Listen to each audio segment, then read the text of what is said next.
Students, आज अपने करने जा रहे हैं एंडोक्राइनोलॉजी में लेक्चर नंबर 48। अपना जो टॉपिक चल रहा था वो था रिप्रोडक्टिव साइकिल। रिप्रोडक्टिव साइकिल मैंने आपको बता दिया था क्या होती है। ये दो प्रकार की होती है, जिसको हम कहते हैं पहली ओएस्टर साइकिल, दूसरी जो है मेंस्ट्रुअल साइकिल। अपने बात की थी oyster cycle non primate female के अंदर पाई जाती है, ओएस्टर साइकिल मेंस्ट्रुअल साइकिल जो प्राइमेट फीमेल के अंदर पाई जाती है। अब देखिएगा कि आज अपने जो टॉपिक इसका रिप्रोडक्टिव साइकिल का दूसरा पार्ट जो है मेंस्ट्रुअल साइकिल। मेंस्ट्रुअल साइकिल जिसको कहते हैं रज चक्कर, हिंदी में क्या कहा जाता है, जिसको रज चक्कर कहा जाता है। इसको अपने शुरू कर रहे हैं। तो रज चक्कर की यदि हम बात करें तो सबसे पहली बात तो ये प्राइमेट फीमेल के अंदर पाया जाता है। किसमें पाया जाता है? Primate female. प्राइमेट फीमेल का मतलब मैं आपको फिर बता देता हूँ कि जो यूथेरियन एनिमल्स जो होते हैं, यूथेरियन एनिमल के अंदर एक ऑर्डर है प्राइमेटा। प्राइमेटा के अंदर सम्मिलित किया गया है मनुष्य, बंदर, चिंपैंजी और गोरिल्ला को। तो इनकी जो फीमेल्स के अंदर जो रिप्रोडक्टिव साइकिल संपन्न होती है उनको क्या कहते हैं? Menstrual cycle. या यूँ कह सकते हैं कि प्राइमेट मादाओं के जननांगों में होने वाले चक्रीय परिवर्तन क्या कहलाते हैं? रज चक्कर कहलाते हैं। रज चक्कर कहलाते हैं।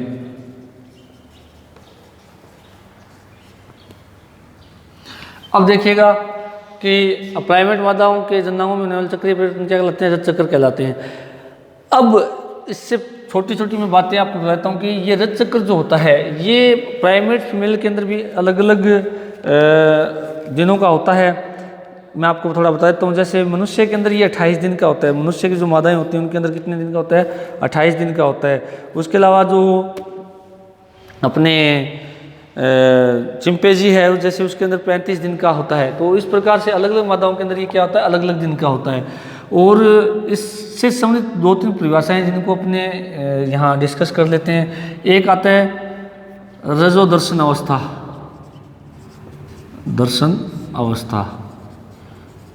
एक आती है छोटी छोटी परिभाषाएं जिनको अपन डिस्कस करेंगे, रजो निवृत्ति अवस्था। उसके बाद में अपने रज चक्कर पर आते हैं। और एक आती है जनन आयु। इन तीनों की अपने यहाँ पर बात करते हैं। रजोदर्शन का मतलब क्या होता है? मेनार्क अवस्था वह स्टेज होती है जिसमें किसी भी महिला में जब प्रथम बार रज चक्र प्रारंभ होता है, या किसी महिला की वह आयु जिसमें प्रथम बार रज चक्र प्रारंभ होता है वो क्या कहलाती है? रजोदर्शन अवस्था कहलाती है। और ये जो अवस्था होती है ये प्यूबर्टी स्टेज भी कहलाती है। प्यूबर्टी स्टेज यानी जो आयु होती है 12 से 14 वर्ष की आयु। तो किसी महिला में प्रथम बार रज चक्र का प्रारंभ होना, किसी महिला में प्रथम बार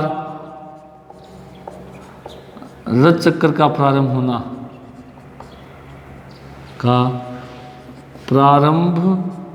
होना ही रजोदर्शन अवस्था कहलाती है।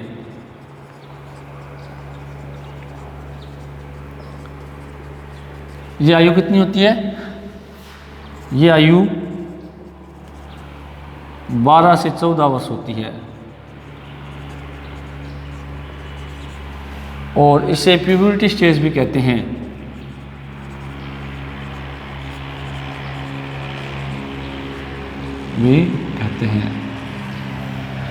तो ये क्या है? रजोदर्शन अवस्था है।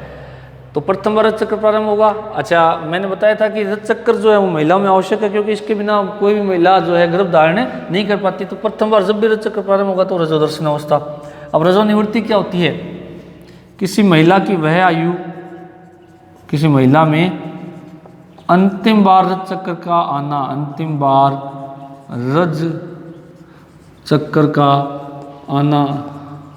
ही रजो निवृत्ति कहलाता है। मेनोपॉज अवस्था रजो निवृत्ति कहलाता है, जिसको हम कहते हैं मेनोपॉज। और ये आयु होती है 45 से 50 वर्ष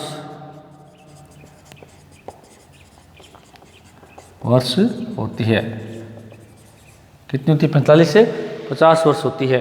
तो अब देखिएगा 12 से 14 वर्ष की आयु में प्रथम बार शुरू होता है तो उसे रजोनिवृत्ति, और अंतिम बार जब आता है उसके बाद में रज चक्र उसमें नहीं पाया जाएगा, तो वो आयु कितनी होती है 45 से 50 वर्ष। अब जननायु क्या है? अब मैंने आपको बताया था कि यदि कोई महिला को गर्भ धारण करना है तो उसके अंदर रज चक्र का होना आवश्यक है। अब देखिएगा वो रज चक्र से पहले और रज चक्र शुरू होने से पहले और रज चक्र समाप्त होने के बाद में वो गर्भ धारण नहीं कर पाती, तो इसका मतलब ये हुआ कि वो महिला केवल और केवल रजो दर्शन से रजो निवृत्ति के बीच में ही क्या कर सकती है? गर्भ धारण कर सकती है, उससे ना पहले ना बाद में गर्भ धारण करती है। तो वो आयु क्या कहलाती है? जनन आयु, यानी रजो दर्शन व रजो निवृत्ति के बीच का काल, के बीच का काल जनन आयु कहलाता है।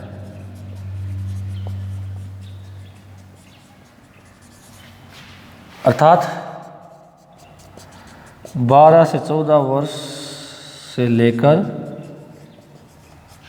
45 से 50 वर्ष तक की आयु क्या कहलाती है? जनन आयु। तो गर्भ धारण अगर किसी महिला को करना है, भाई जनन करना अलग चीज़ है, मैथुन है, वो पहले बाद में कुछ भी कर सकती है, परंतु जो जनन आयु है जिसमें गर्भ धारण करने को लेकर बोला जाता है, जिसको जो 12 से 14 वर्ष से 45 से 50 वर्ष की आयु होती है। अब देखिएगा ये 2-3 कंडीशंस है जो कि प्राइमेट फीमेल के अंदर लागू होती है। अब अपने बात करेंगे रज चक्र को पूरा डिटेल में पढ़ते हैं कि रज चक्र के दौरान कौन कौन सी घटनाएं कहाँ कहाँ पर घटित होती है। तो वैसे तो स्टूडेंट आपको बताने की जरूरत नहीं, क्योंकि अपनी रिप्रोडक्टिव साइकिल की परिभाषा जब पढ़ी थी तो उसमें ये बोला था अपने कि रज चक्र का मतलब यही है कि किसी महिला के जननांगों में, चाहे वो अंडाशय हो, चाहे गर्भाशय हो, चाहे अंडवाहिनी हो, चाहे वेजाइना हो, चाहे बाह्य जननांग हो, सब में होने वाले जो कर्मिक परिवर्तन है, चक्रीय परिवर्तन, उन्हीं को क्या कहा जाता है? रज चक्र कहा जाता है। ये प्राइमेट फीमेल के संदर्भ में रज चक्र कहलाता है। अब देखिएगा रज चक्र मनुष्य के संदर्भ में अगर पढ़े, मनुष्य में ये 28 दिन का होता है। कितने दिन का होता है? 28 दिन का होता है, यानी कि का होता है। अब अपने इस 28 दिन को डिवाइड करते हैं कि वो उस दौरान कौन कौन सी घटनाएं घटती हैं। तो सबसे पहली अवस्था जो होती है उसको कहते हैं रक्तस्राव अवस्था या ऋतुस्राव अवस्था। ये होती है 1 से 5 दिन की, यानी रज चक्र मनुष्य में कितना होता है? महिलाओं में 28 दिन का होता है, और जो कि 2 दिन ज़्यादा भी हो सकता है, 2 दिन कम भी हो सकता है, परंतु मोस्टली कितने दिन का होता है? 28 दिन का होता है। दूसरी ये अवस्था जो होती है उसको कहा जाता है पुटक प्रसारण अवस्था या प्रचुरोद भवन अवस्था।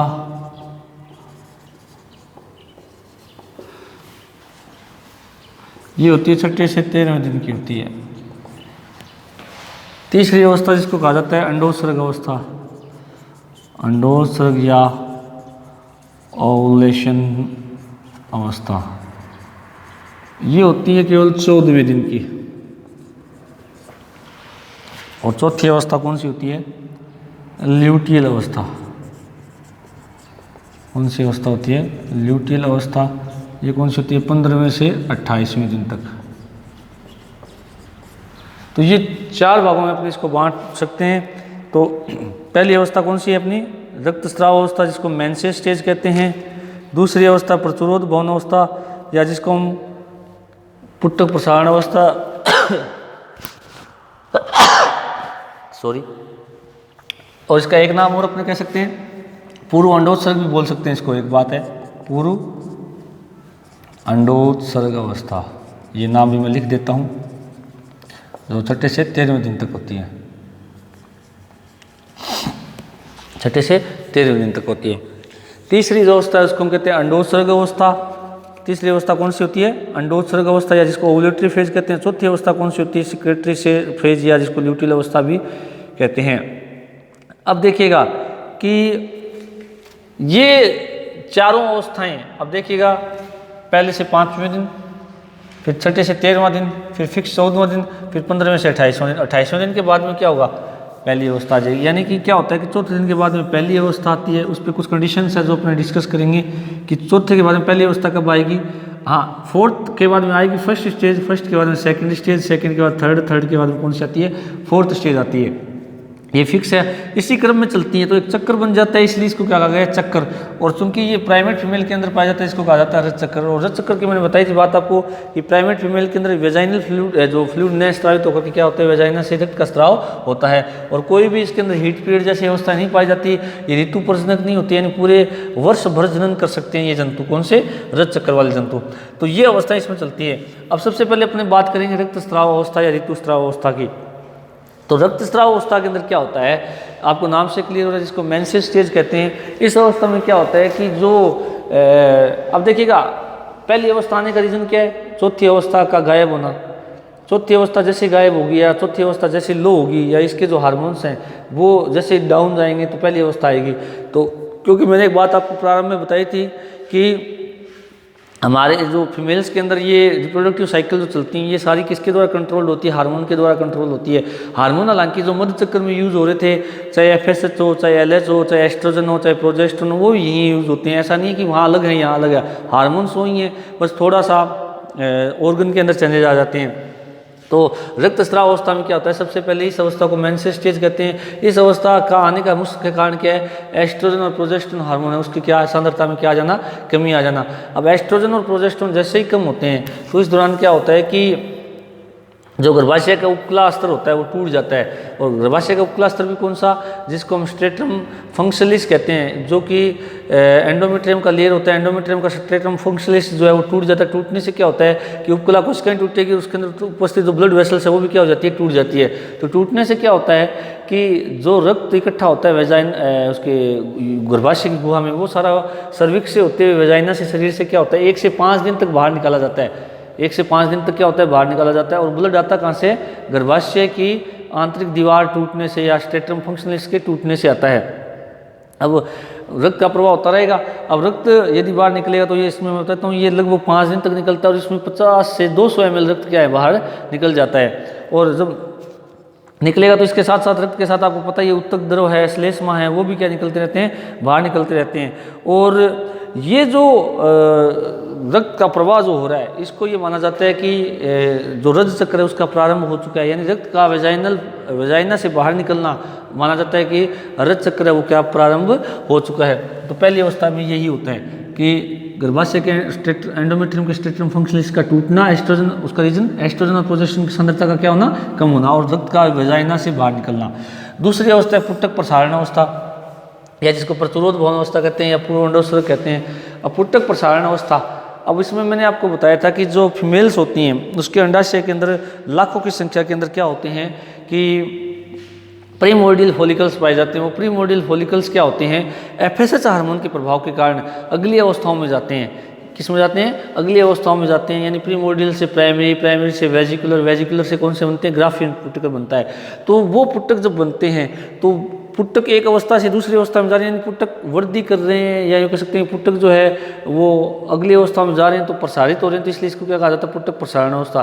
प्रतिरोध भवन का मतलब यहाँ पर क्या है कि पुटक जो है अपरिपक्व पुटक से परिपक्व पुटक यानी ग्राफियन पुटक का निर्माण हो रहा है, इसलिए इसको प्रतिरोध भवन कहा गया। और पूर्व अंडोत्सर्ग अवस्था क्यों कहा गया है, क्योंकि इसके बाद में कौन सी अवस्था आती है, अंडोत्सर्ग आती है, इसलिए इसको क्या कहा गया, इससे पहले इस अवस्था का आने के कारण क्या कहती है, पूर्व अंडोत्सर्ग अवस्था आती है, तो इसको पूर्व अंडोत्सर्ग अवस्था नाम दिया गया। ये 6 से 13 दिन तक चलती है। अब देखिएगा कि पूर्व अंडोत्सर्ग जो अवस्था होती है, इसका जो आने का कारण कौन सा हार्मोन होता है, एडिनो हाइपोफाइसिस का जो FSH हार्मोन है, FSH हार्मोन बनता है एडिनो हाइपोफाइसिस से। और FSH जो हार्मोन है एडिनो हाइपोफाइसिस से किसकी उपस्थिति में बनता है, हाइपोथैलेमस के गोनेडोट्रोपिक रिलीजिंग हार्मोन की उपस्थिति में बनता है। तो गोनेडोट्रोपिक रिलीजिंग हार्मोन क्या करता है, एडिनो हाइपोफाइसिस को FSH के स्त्राव के लिए प्रेरित करता है। अब FSH जैसे ही बनता है तो रक्त की सहायता से कहाँ पर आता है, अंडाशय में आता है। और अंडाशय के अंदर क्या होता है कि जो पुटक है प्रीमोर्डियल फॉलिकल वो परिपक्व होने के लिए चले जाते हैं, तो इस अवस्था को क्या कहते हैं, अपने पुटक प्रसारण अवस्था कहते हैं। अब क्या होता है कि इस अवस्था में एक चीज़ और होती है कि जैसे ही FSH बनेगा तो पुटक अगली अवस्थाओं में जाते हैं, तो जैसे जाते हैं तो पुटक कोशिकाओं की संख्या बढ़ती जाएगी, और पुटक कोशिकाओं की संख्या बढ़ती जाती है तो इसमें क्या है, पुटक कोशिकाएं एस्ट्रोजन हार्मोन का स्राव करती है। अब वो एस्ट्रोजन हार्मोन क्या काम करता है कि जो गर्भाशय की क्षति हुई थी 1 से 5 दिन, उस क्षति को पूरा करने में लग जाता है वो, यानी कोशिका विभाजन को प्रेरित कर देता है। तो जिससे उपकला उसका टूटना बंद हो जाती है, नई ब्लड वेसल्स का निर्माण होना शुरू हो जाता है, वसा और ग्लाइकोजन का संग्रह वहाँ पर होने लगता है। तो ये सारी घटनाएं पुटक प्रसारण अवस्था में बनने वाले एस्ट्रोजन हार्मोन के कारण होता है। और एस्ट्रोजन हार्मोन का मुख्य निर्माण पुटक कोशिकाएं करती है। और साथ में जब परिपक्व पुटक जब ग्राफिन बनता है तो उसके जो थीका जो अपने इंटरना जो लेयर होती है वो भी किसका निर्माण करती है, तो एस्ट्रोजन का स्त्राव करती है या निर्माण करती है। तो एस्ट्रोजन हार्मोन यहाँ बनना शुरू हो जाता है। उसके बाद में क्या होता है, एक घटना और घटती है, मैं आपको थोड़ा सा बता देता हूँ कि जहाँ पर एक एट्रेशिया और एक नाम आता है एट्रेटिक पुटक। एट्रेशिया क्या है और एक नाम आता है एट्रेटिक पुटक। ये क्या होता है ये भी मैं आपको बताता हूँ कि देखिएगा कि जब ये प्रीमोर्डियल फॉलिकल है, ये प्राइमरी है, ये वेजिकुलर होता है, ये कौन सा है वेजिकुलर, और ये कौन सा बन गया, ग्राफिन फॉलिकल बन गया। अब आपको बताता हूँ कि जब एक रज चक्र एक महिला में प्रारंभ होता है तो उसमें क्या होता है कि एक रज चक्र जब भी प्रारंभ होगा तो इसके अंदर एक अंडाशय के अंदर ये माना जाता है कि एक महिला के अंदर लगभग 10 लाख प्रीमोर्डियल फॉलिकल होते हैं। उसमें से एक रज चक्र के दौरान मैं आपको बताता हूँ कि 6 से 12 जो है, 6 से 12 प्रीमोर्डियल फॉलिकल प्राइमरी में चेंज हो गए। प्राइमरी किस में चेंज होना चाहते हैं, वेजिकुलर में, वेजिकुलर फिर किस में, ग्राफिन में। परंतु यहाँ तक कितने पुटक पहुँच पाते हैं, केवल एक ही, यानी एक अंडाशय के अंदर जो 10 लाख प्रीमोर्डियल फॉलिकल्स होते हैं उनमें से 6 से 12 जो पुटक होते हैं वो एक रज चक्र के दौरान मैच्योर होने के लिए ग्राफिन पुटक में बदलने के लिए जाते हैं। परंतु अंत तक कितने पहुंच पाते हैं या कितने बन पाते हैं, केवल एक ही, यानी एक ग्राफिन फॉलिकल बनता है। चले कितने से, 6 से 12 और बने कितने, एक ही। तो होता क्या है कि जो 6 से 12 में से मान लो शेष नष्ट हो जाएंगे, बचेगा एक। तो जो नष्ट होते हैं उन पुटकों को कहा जाता है एट्रेटिक पुटक, यानी कि अंडाशय के अंदर, अब परिभाषा की बता रहा हूँ मैं, इसकी क्या परिभाषा देगी एट्रेटिक पुटक की। अंडाशय के अंदर एक रज चक्र के दौरान जो 6 से 12 पुटक अगली अवस्थाओं में जाते हैं उनमें से केवल एक पुटक शेष रहता है, और शेष पुटक जो नष्ट हो जाते हैं तो नष्ट हुए पुटकों को एट्रेटिक पुटक कहते हैं। और एट्रेशिया क्या है कि एक रज चक्र के दौरान जो नष्ट हुए पुटक हैं उनकी इस घटना को, यानी उनके नष्ट होने की घटना क्या कहलाती है, एट्रेशिया कहलाती है। अब देखिएगा कि ग्राफिन फॉलिकल बनता है एक ही, तो इसका मतलब एक अंडाशय में अंडा भी कितना बनता है, केवल एक ही बनता है, वो इसीलिए एक बनता है। और जो 6 से 12 पुटक जो है ये नष्ट क्यों होते हैं, इसका भी रीजन है क्योंकि इनको पोषण नहीं मिल पाता है, इसलिए क्या हो जाते हैं, नष्ट हो जाते हैं। तो ये घटना क्या कहलाती है, एट्रेशिया, और नष्ट हुए पुटक क्या कहलाते हैं, एट्रेटिक पुटक। तो ये किसके अंदर अवस्था संपन्न होती है, ये पुटक प्रसारण अवस्था के दौरान। तीसरी अवस्था कौन सी है, अंडोत्सर्ग या ओवुलेशन, जो फिक्स है 14वें दिन संपन्न होती है। और 14वें दिन क्या होता है कि FSH हार्मोन तो बन रहा ही होता है, साथ में क्या होता है कि 14वें दिन जो एडिनो हाइपोफाइसिस है उसके द्वारा, किसके द्वारा, एडिनो हाइपोफाइसिस जो होती है उसके द्वारा LH हार्मोन, कौन सा हार्मोन, ल्यूटिनाइजिंग हार्मोन, वो भी बनना शुरू हो जाता है। और ल्यूटिनाइजिंग हार्मोन जैसे ही बनता है तो ये ल्यूटिनाइजिंग हार्मोन क्या करता है कि जो अपने ग्राफिन फॉलिकल है इसको फटने के लिए मजबूर कर देता है। और क्यों करता है, इसका भी रीजन है, क्योंकि ग्राफिन फॉलिकल के चारों ओर 2 आवरण होते हैं, थिका इंटरना और थिका एक्सटर्ना। तो थिका जो इंटरना है वो तो किसका स्त्राव करती है, एस्ट्रोजन हार्मोन का स्त्राव करती है। जो थिका एक्सटर्ना की अगर हम बात करें तो जैसे ही एडिनो हाइपोफाइसिस के द्वारा ल्यूटिनाइजिंग हार्मोन की सांद्रता बढ़ती है तो उससे क्या होता है कि थिका एक्सटर्ना जो है उसके अंदर प्रोटीयोलाइटिक एंजाइम्स पाए जाते हैं। वो प्रोटीयोलाइटिक एंजाइम क्या करते हैं, सक्रिय हो जाते हैं, और सक्रिय होते ही क्या करते हैं, ग्राफिन फॉलिकल की दीवार को तोड़ देते हैं। अब ग्राफिन फॉलिकल की दीवार जैसे टूटेगी तो अंडाशय के द्वारा उस दौरान प्रोस्टाग्लैंडिन हार्मोन भी बनता है। वो प्रोस्टाग्लैंडिन क्या करता है, अंडाशय की दीवार में कर्माकुंचन उत्पन्न कर देता है। अब कर्माकुंचन जैसे उत्पन्न होगा तो उससे क्या होता है कि जो अंडाशय का जो अंडाशय द्रव है वो किस में बढ़ने लग जाता है, इस ग्राफिन फॉलिकल में बढ़ने लग जाएगा। और ग्राफिन फॉलिकल में जैसे ही बढ़ेगा तो अंडाशय क्या है का जो ग्राफिन फॉलिकल है वो फट जाता है। अंडाशय का ग्राफिन फॉलिकल क्या हो जाता है, फट जाता है। इस घटना को क्या कहते हैं, एंडोत्सर्ग कहते हैं, यानी ग्राफिन फॉलिकल का फटना, या यूँ कह सकते हैं अंडाशय में ग्राफिन फॉलिकल का फटना, और फटने के बाद में अंडाशय का ग्राफिन फॉलिकल का फटना और अंडाशय से अंडे का बाहर निकलना ही क्या कहलाता है, अंडोत्सर्ग कहलाता है। और ये घटना कौन से दिन संपन्न होती है, 14वें दिन संपन्न होती है। रजचक्र के इसके लिए कौन सा हार्मोन जिम्मेदार होता है, ल्यूटिनाइजिंग हार्मोन जिम्मेदार होता है। अब देखिएगा कि इसमें मैंने बताया जैसे ये थीका क्या है, एक्सटर्ना है, इसने क्या किया, एंजाइम बनाए, कौन से, प्रोटीलाइटिक एंजाइम। उन्होंने क्या किया, इस दीवार को तोड़ दिया प्रोटीलाइटिक, और ये एंजाइम किसकी उपस्थिति में बन रहे हैं, एडिनोआइफाइसिस के ल्यूटिनाइजिंग हार्मोन के कारण। अब क्या होगा कि जैसे ही ये ट्यूनिका ये एक्सटर्ना जैसे ही क्या करती है कि थीका एक्सटर्ना जो है ये क्या करती है कि प्रोटीलाइटिक एंजाइम जैसे बनाएगी तो ये दीवार टूट जाएगी। टूटते ही क्या होगा कि यहाँ प्रोस्टाग्लैंडिन भी मौजूद होता है। वो प्रोस्टाग्लैंडिन क्या करता है, इस अंडाशय द्रव को कहाँ भेज देता है, इसे पुट्टक के अंदर भेज देगा। अब पुट्टक के अंदर अंडाशय द्रव जैसे जाएगा तो पुट्टक का आकार निश्चित होता है, फिक्स होता है, परंतु अंडाशय द्रव अंदर दाब डालेगा। दाब डालने से क्या होता है, अंडाशय ये जो पुट्टक होता है फट जाता है। फटते ही क्या हुआ कि जो अंडा है ये बाहर निकल जाता है। किधर चला जाएगा, ये फेलोपियन ट्यूब की ओर चला जाता है। कहाँ चला जाएगा, फेलोपियन ट्यूब में चला जाएगा। तो ये फेलोपियन ट्यूब होती है। अब ये जो घटना है यानी कि इस ग्राफिन पुट्टक का फटना और अंडाशय में से अंडे का बाहर निकलना क्या कहलाता है, अंडोत्सर्ग। अभी कौन से हार्मोन से कंट्रोल हो रही है, ल्यूटिनाइजिंग हार्मोन के द्वारा कंट्रोल होती है। और इसके लिए थीका एक्सटर्ना के द्वारा प्रोटीलाइटिक एंजाइम स्रावित किए जाते हैं। तो ये घटना क्या कहलाती है, अंडोत्सर्ग या क्या कहलाती है, ओवुलेशन कहलाती है। अब देखिएगा नेक्स्ट अवस्था है ल्यूटिल अवस्था, जिसको स्त्राव अवस्था भी कहते हैं, स्त्राव अवस्था भी कहते हैं। अब इसमें क्या होता है कि ये 15 में से 28वें दिन होगी। अब आपको पता है कि जो ये पुट्टक कोशिकाएं हैं ये तो बाहर नहीं जाती, केवल अंडा बाहर गया तो पुट्टक कोशिकाएं यहाँ इकट्ठी हो जाती है। इकट्ठी होने के बाद में क्या होता है कि उनके अंदर छोटी छोटी पीली वसा की बूंदें इकट्ठी हो जाती है, जिनको ल्यूटीन कहा जाता है। जिनको क्या कहा जाता है, ल्यूटीन। पीली वसा की छोटी बूंदों को क्या कहा जाता है, ल्यूटीन कहा जाता है। और ल्यूटीन जो है पीली छोटी वसा की बूंदें होती हैं और उससे जो बनी हुई संरचना है उसको क्या कहा जाता है, कार्पस ल्यूटियम। अब कार्पस ल्यूटियम देखिएगा जैसे बनती है तो वो खुद एक हार्मोन का स्राव करती है जिसको कहा जाता है प्रोजेस्टेरोन। क्या कहा जाता है, जिसको प्रोजेस्टेरोन हार्मोन कहा जाता है। अब प्रोजेस्टेरोन हार्मोन जैसे ही बनता है तो वो क्या करता है, गर्भाशय के अंदर जो पेशियाँ विकसित हुई थी उस पेशियों को क्या करता है, क्रमाकुंचन को रोक देता है। क्योंकि एस्ट्रोजन क्या करता है, गर्भाशय के एंडोमेट्रियम में वापस कोशिका विभाजन करके उपकला स्तर को मोटा करेगा।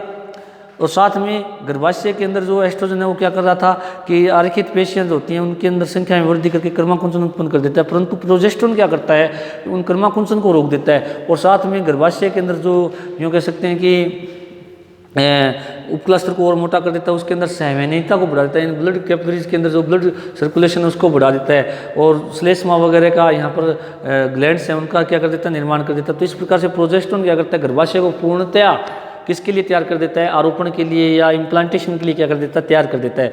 तो ये काम कौन करता है, कार्पस ल्यूटियम का प्रोजेस्टेरोन हार्मोन। अब देखिएगा कार्पस ल्यूटियम जो अंडाशय के अंदर बनने वाली ग्रंथि है, तो ग्रंथि के अंदर ग्रंथि जो शब्द यूज़ किया जाता है वो कार्पस ल्यूटियम के लिए यूज़ किया जाता है। चक्रीय ग्रंथि क्यों यूज़ किया जाता है इसके लिए शब्द, क्योंकि ये हर रज चक्र के दौरान बनती है, फिर नष्ट हो जाती है, फिर बनती है, फिर नष्ट होती है, इसलिए इसको क्या कहा गया, चक्रीय ग्रंथि कहा गया। और इसके द्वारा स्रावित मुख्य हार्मोन कौन सा है, प्रोजेस्टेरोन। और साथ में कौन सा बनता है, एस्ट्रोजन।